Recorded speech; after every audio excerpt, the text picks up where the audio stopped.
Hi everyone, and welcome to the PowerQuote training. First thing you're going to do is open up PowerQuote. Here in PowerQuote you're going to have a username and password. Once you've entered in your password, you can go to existing quotes where you'll be able to look at all of your clients. Right here on the left you'll see all of your clients. To enter in a new client, you'll put it right here. If you already have an existing client like John Doe that we entered in, and they already have an auto, you can click auto or home. First we're going to do an auto with a new client. In there, always put the lead source as Tider because you're a Tider member. First name, you can put their first name, last name.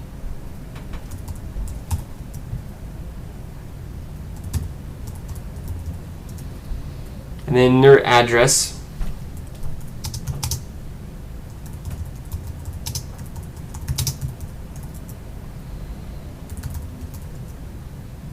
Make sure the zip code always comes in correctly. You could actually just put in the zip and it would put in the city, and that's usually more correct.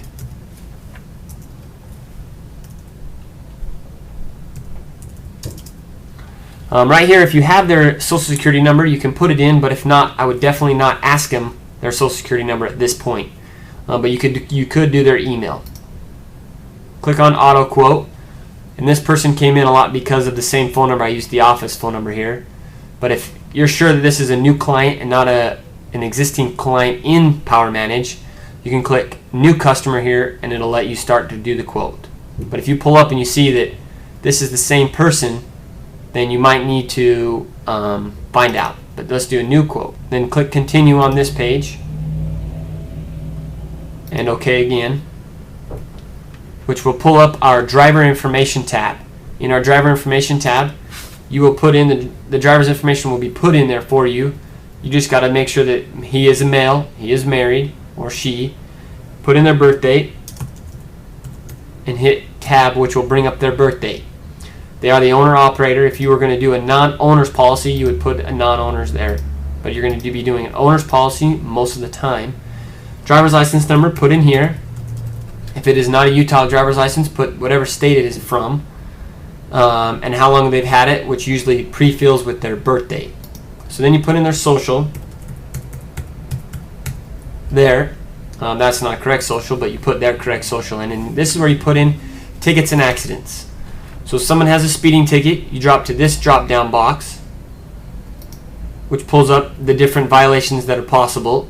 You click speeding, and then you will click how fast he was speeding over the speed limit. So if it's 1 to 10, 20, in a school zone, or whatever the situation is. Now most people don't remember the exact date, but if they remember it was 6 months ago or 12 months ago, you can just put in 12 months ago and it gives you an estimate.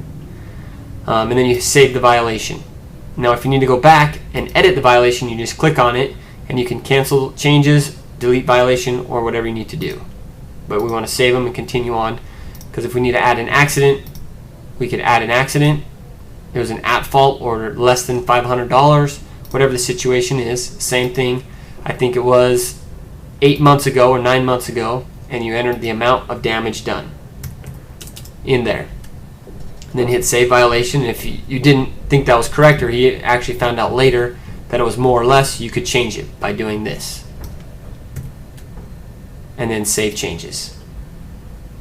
For this person, we are going to delete this though, because he really only has one speeding ticket. Next, back over here, you're going to put in their education level, whatever their education may be, and their industry that they're working in, and whatever occupation they do at their industry. And then this is months at occupation, and this is months at address that you'll enter in here. What I'm going to do is leave this out just for demonstration to show you that what happens if you accidentally don't put in all the information, so that we know. Now this person's married, so we're going to put in their wife.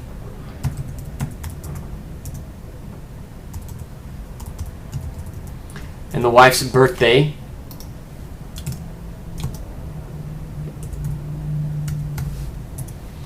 And the wife's driver's license number.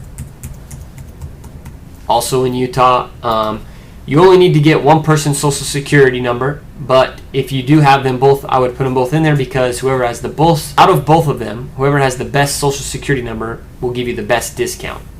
Once again, if they have tickets or accidents, you can click here, and down here at the bottom you can rotate between driver 1 and driver 2, or 3 or 4 if they were in there also. Make sure you put in their education level, industry, and occupation also.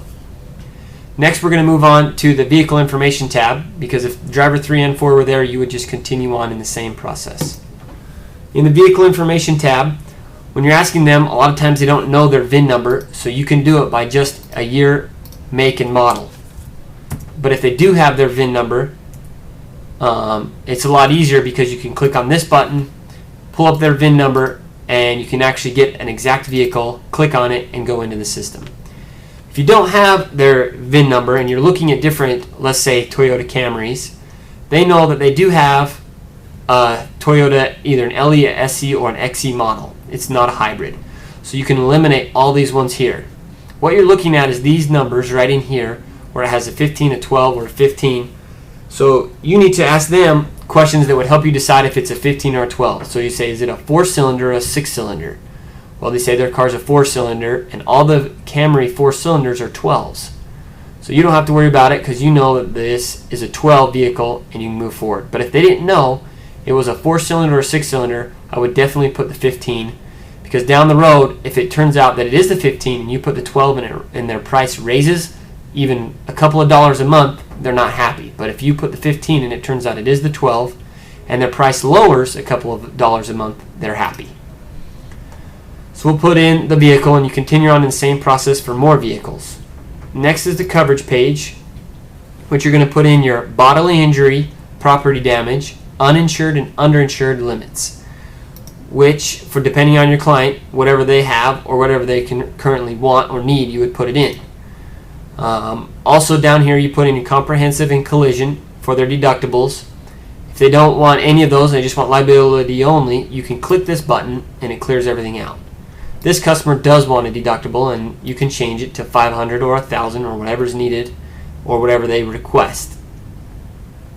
And then you have rental and gap coverage, or towing, whatever they have on their current policy or whatever you want to quote them at. Your next tab is your P policy information tab, which first you start over here for your policy future effective date. Some companies will give you a discount for doing it 7 days in advance, some are 3 days. So if you're not going to be writing this policy for 7 days, you can put 7 days in advance. But if you're going to be writing this policy today or even tomorrow, I would put it as 0. And then you come over here to the previous insurance, which will say this person has American Family. So we come down here to American Family, and then their next, they have 100, 300, because we put that in on the previous page. Months with recent carrier, we're going to say he's been there for a year, but you ask him and they get a discount up to 5 years. So whatever the situation is with some companies, you can get a discount, so make sure you get it correct. And then days lapse, hopefully they haven't had any days lapse if they have current insurance right now. And you want to ask them this also, because some companies will go to 30 days or 10 days and not care as much. Some companies do care if you even have 1 day, so you need to ask that question correctly also. Also, you have your package policies, which if they have a home, you put in your package home policy. If they're going to be doing a umbrella, you would also put that in here to give them a discount right now for having all of these. You could even do a life policy. So any one of these you could get a discount for. And then the next, you come to the quote information page, click that button. Obviously, we said earlier that we put something in incorrectly or we forgot something, which is kind of nice because it makes the system so that you cannot mess up for the most part. Numbers of address. I click OK, it goes back to the exact tab, highlights it in yellow, and tells me to fill it in. So I fill it in. They've lived at that address for 12 months now. So now I can come back up to the quote page, hit the quote button, and it'll quote it for me. Now, knowing whether the client is in a preferred market or in the non-standard market, you can find in your company guidelines in the tighter drop box. Whenever this form right here comes up, you can always hit cancel.